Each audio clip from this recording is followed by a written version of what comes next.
Why? You don't like my spins? No! Well, you still owe me a person to talk about, okay? I owe you a person Yeah, to talk about? who did you pick up? Van Jesus, Strong, what? right? Ivan. You're going to talk about that after this game. But here we go, ladies and gentlemen, back into the second game. Let's welcome the drafting phase. RSG on the blue side this time around. Evo's Icon on the red. Once again, Evo's Icon's approach is going to take away the Badang and the Khalid, so still respecting Diablo. But wait, RSG. They're going to go for the Angela, Fanny, and the Joy. So already a change here. Yves has been left open. You've left So open. far. So far. Valentina here perhaps be the solid option for side of RSG. There you go, the Eve band. So far, you're right. Valentina opened up last time. It was picked up by Evo's Icon. But no, RSG will prio the Kaja more. So now with the Kaja being picked up, I kind of feel like the Valentina pick is still very, very good. Yep. Let's see, Valentina, Claude. Fredrin, Oh, yeah, Fredrin. Valentina, Fredrin. I was thinking about Fredrin, but my tongue, it was cramped. That's why I didn't say it fast time, enough. okay. Yeah. Okay. So taking the hero that got MVP away from RSG, and it is still flexible, right? Sure, it heavily leans more towards the jungler, but it's still flexible. Anything can happen. RSG, SG. What will they go for here? I think Claude pick here just makes sense here. Sure, Oki relies and really likes the Beatrix more, but Claude and Kadita, but no, there you go. Still the Beatrix. I think that's the RSG style. Yeah. If they can pull out wins with certain heroes, they're not going to Rinse it- really change anything. Yeah. But they picked up the Kaja, so it's not going to be a Franco. Yeah. Why it's the same Kaja thing. over Franco? Suppress. But why not just Franco then? Franco is also kind of RNG. If you hit the hook, it looks great. But with Kaja, it's much easier. As long as you have the flicker, it's all good. And to add to that, right, Franco is a roam that likes to stay in the back, can't really open vision. Whereas Kaja, you want to open. You can have that killing pressure with that invade. So it serves more pressure in that department, in that area. Okay.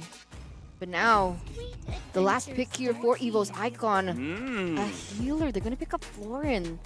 We've seen I like Florin it. being able to cause a lot of miscalculations from the opponent, especially when you go for a pick-off comp, like what RSGSG is currently using, right? With the Kadita and the Kaja. How do you counter the Florin? Yeah, honestly, like the way you want to counter the Florin is just try to be kind of like poking them out, try to force the ult to be used way earlier.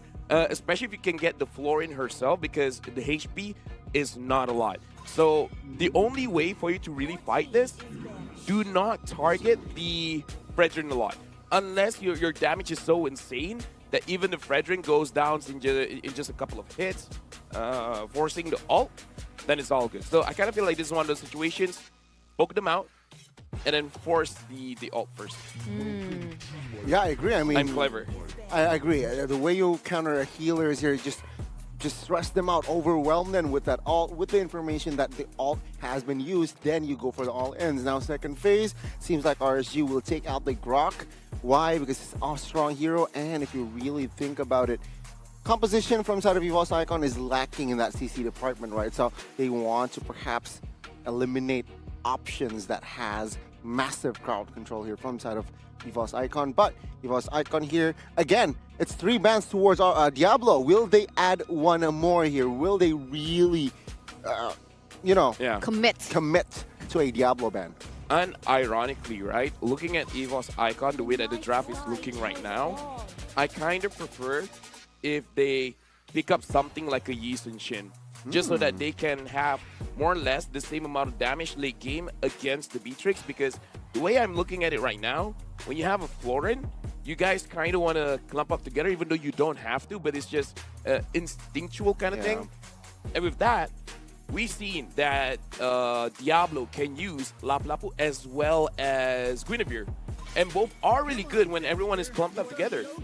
So I kind of feel like you need a jungler that is not too active in a team fight in the early stages of the game so that the Kaja doesn't punish you too much. And then later stages of the game, just don't get caught and try to out-damage Oki. But, you know, that's my headcanon. That's my personal analysis, seeing the 3 picks from RSG as well as EVS. Well, looking at their composition, again, because they will clump up, right? A good hero that can deal damage is Melissa here. And we well know Doma can play the Melissa, really likes the Melissa as well. So with the Claude band out as well, it just, you know, increases the odds for a Melissa pick here.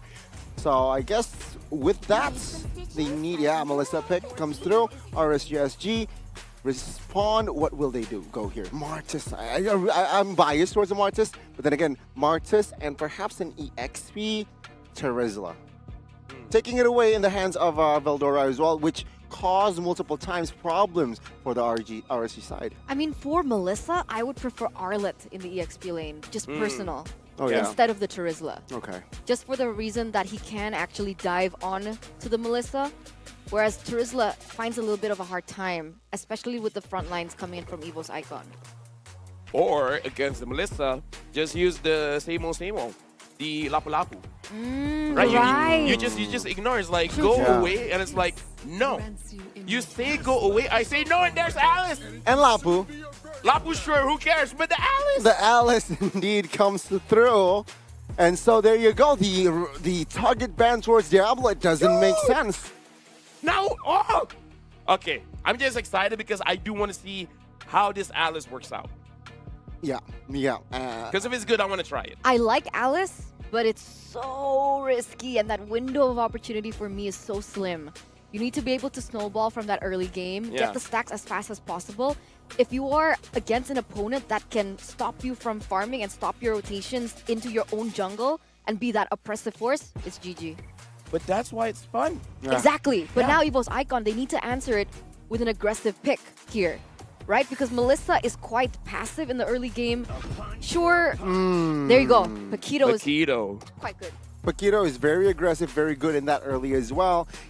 Clears very fast, and it's good going up against Lapu. Yeah. What's that? No prediction? Yeah. Okay, no input from LaFell here. So let's see if the casters have any input. Take it away. Oh yeah, we do. Definitely. I'm looking at the RSG lineup. Alice, interesting choice. I do agree with the Battle Miracle that the window of opportunity, well, if they don't find it early on, it's going to be difficult to find it later into the game because they're now going to be up against an XP lane Paquito, which was a great last pick for EVO's Icon in my books.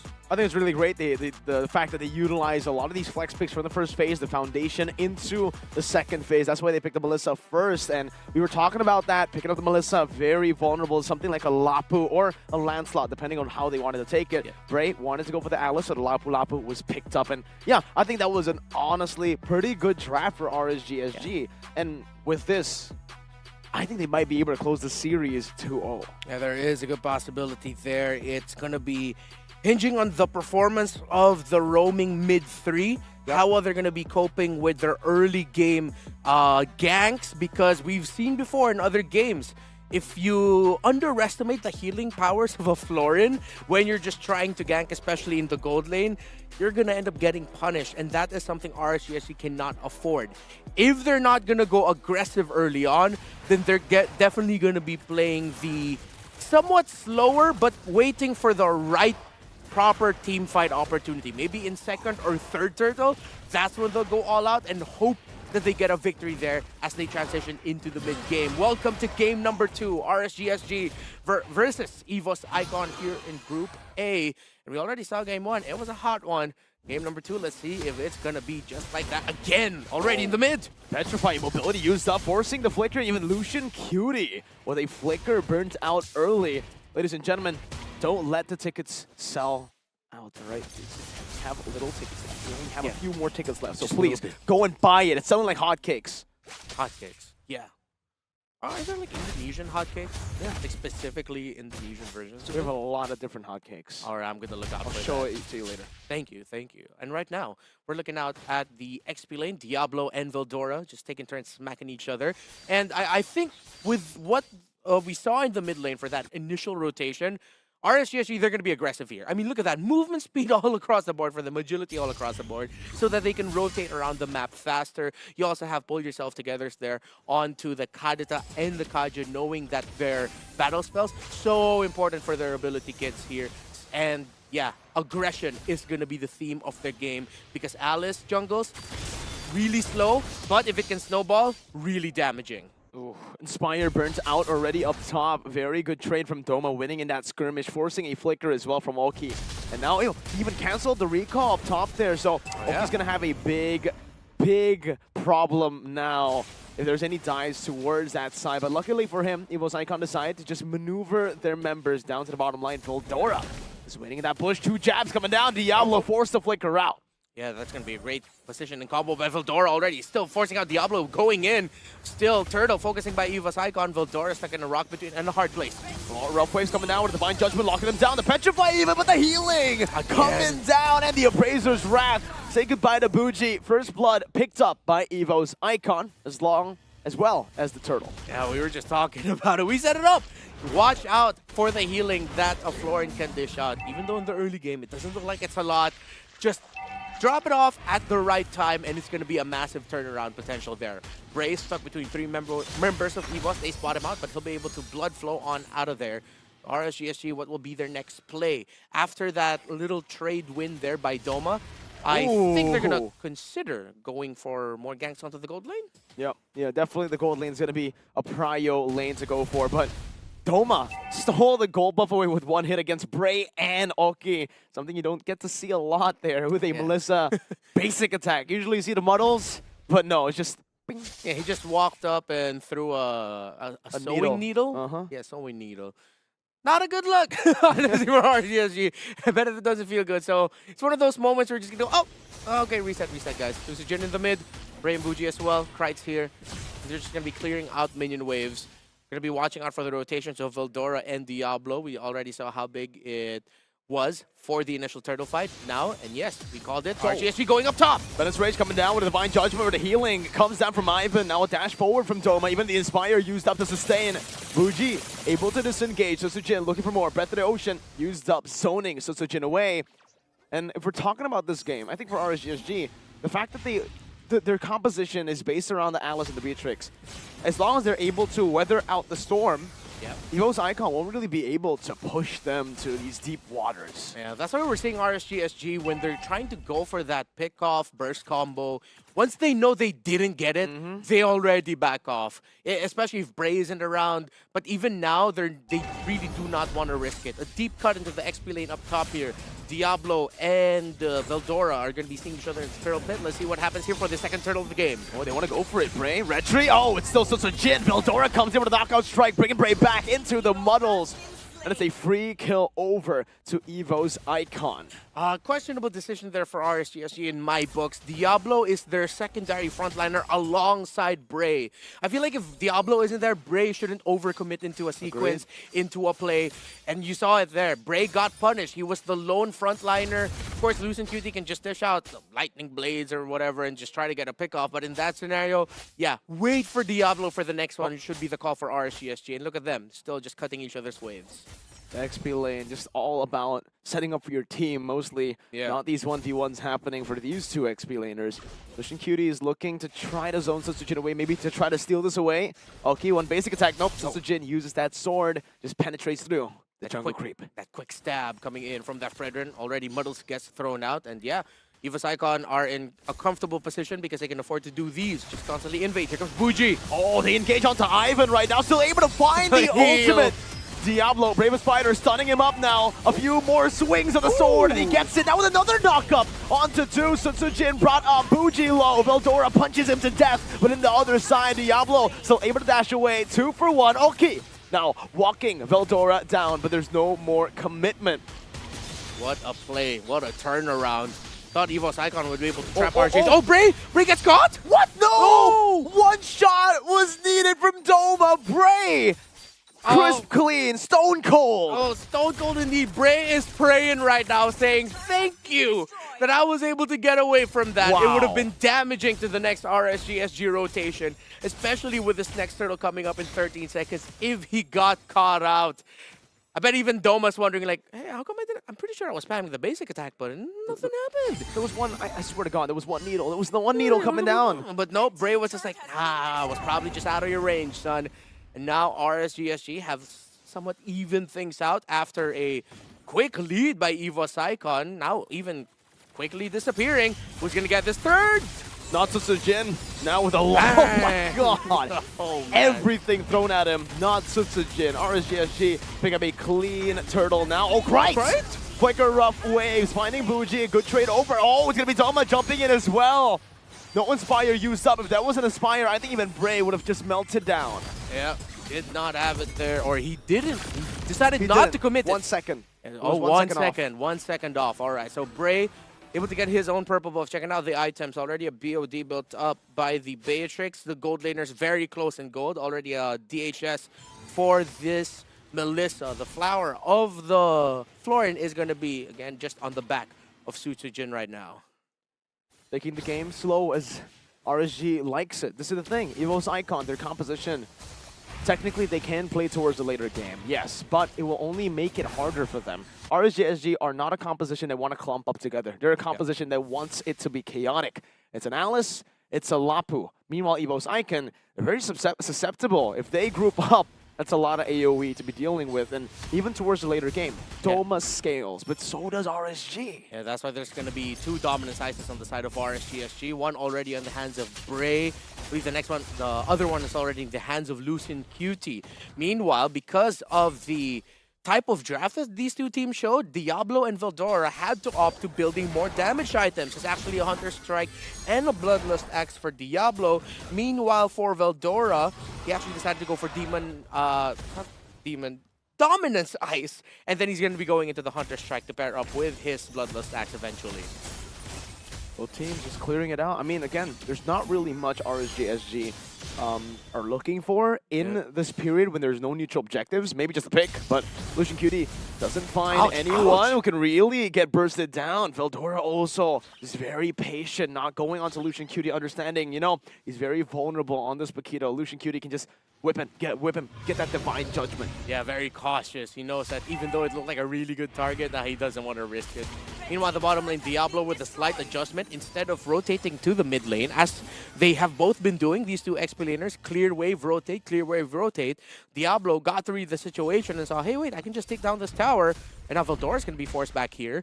Let's see if Diablo will wait for the next wave. No, he won't. He's going to be the first one there for RSGSG on this Lord. I think we're going to get a full-on 5v5 fight here. Look at the two XP laners and their positioning, and here comes a conceal play coming from RSGSG. It's all about the targeting. Diablo knows Veldora was there. Even a flicker burned down right now with a divine judgment, locking Veldora down. The zoning on the back, but look at him. They're all clumped up for the Melissa to hit. Still, not enough damage to take anyone down. Bray finds a 3 mobilization coming down, but the bundle from Doma is too big. Too much damage from this Melissa. Too much peeling and space provided. Diablo gets stunned. Right! Oh my goodness! Right! With a 1 for a 9, this time with a double kill. He is the guy right now. RSGSG will only send Aki down mid to break down that turret, but that Lord, this first one, will go to EVO's Icon. Wow, well played to EVO's Icon. We literally just mentioned RSGSG cannot afford to group up, to clump up, but they do it right as we say it. It's another case of the caster curse, and EVO's Icon took full capitalization on that. Don't forget, even the Florin heal has an AoE damage effect. Very little, but when all of your opponents are together and all of your members are together, it's gonna hurt. And they just were not able to avoid that onslaught of damage coming in from EVO's Icon, did RSGSG. Now let's see what happens here as the Lord marches with EVOS down bottom. Okay, looking for a pick onto Lucian Cutie, or maybe trying to poke him down before he can do anything. Good muddle placement by Doma. Every single time, just so efficient on this Melissa. And 10 minutes. If you have the golden snap by 10 minutes, you're GG. It's about to be GG. Yeah. Let's see. It all comes down to Diablo. if he's able to utilize this Bravest Fighter to go through the go away. Good call by Bray to get on out of there. Already Veldora picked up the Oracle, so that's going to be a great amount of healing and cooldown reduction provided for the Okito, and of course, coming in from the Florin. So in a good spot. Oh, the spot! Oh. Actually, Veldora gets taken out by RSG. I wonder how that happened. No flicker committed by Lucian Cutie. Now just opening it up. Bray on the back. Venomous Apathy connecting on the Doma. You're chasing. A lot of HP coming down. Diablo still has the Bravest Fighter. Now finally decides to use it on the Doma, but he pops the go away. Doma! Oh! Is the black just free hitting? And RSG, they fall 1 by 1. Oh, welcome to the Doma Dome! The go-away ultimate was perfect. It looked picturesque. Melissa Maynor next to me, Mirko, is so happy right now seeing that that was picture perfect from Doma. And it looks like the picture is looking like a game number 3 for EVS Icon. I think it ends it. Stolen away the Divine Judgment. Now Lucian QT falls again to Doma. My goodness, Doma on this Melissa. I can only just appreciate it as a Melissa main. What a beautiful, beautiful set of skills, mechanics just displayed. Here comes the final minion wave. Will RSG hold her with EVS Icon ends? They're trying. They will. As Bray gets smacked with an Appraiser's Wrath. There's one more minion wave, Mirko, and only one member of RSG here as Lucian Cutie will take 3 seconds to come back. Muddles once again places Zone Oki away. Bennett coming down, still able to get the basic attacks down. No minions come in. Diablo with the Bravest Fighter onto the back. Doma still cutting away, but Diablo is holding on. Not for long as he gets slain. Bottom lane, minions in the mid lane as well, coming crashing down. Doma, precise targeting onto the base, secures game number 2, and it's 1-1. Picturesque. We even get a scenic look at the Land of Dawn with the final push coming in from EVS Icon. Welcome to the Doma Dome. It's 1-1, and it's going to a game number 3 to start off this day.